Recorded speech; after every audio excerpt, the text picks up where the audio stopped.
natin sa Greek word, matetes. M-E-H,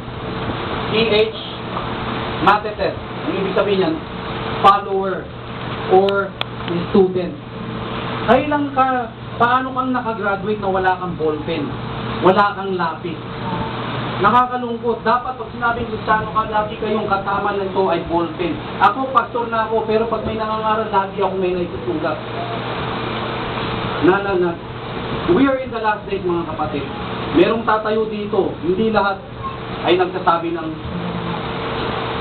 perfect. Baka meron lang mga slides. Nakikita nyo yung kay Satan?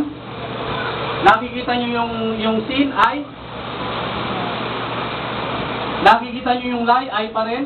Lucifer, Eve, yung gitna ng lie?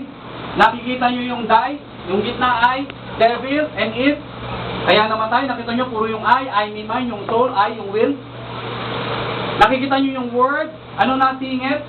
Word, L, lie.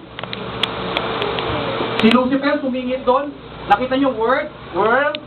Nakikita nyo dito, sabi niya dito, ano sabi niya dito? Fasting. Na sumingit lang yung it, feasting. Nakita nyo yun? Nakita nyo yung deception? Letra lang ang labanan, kaya magsusulat kayo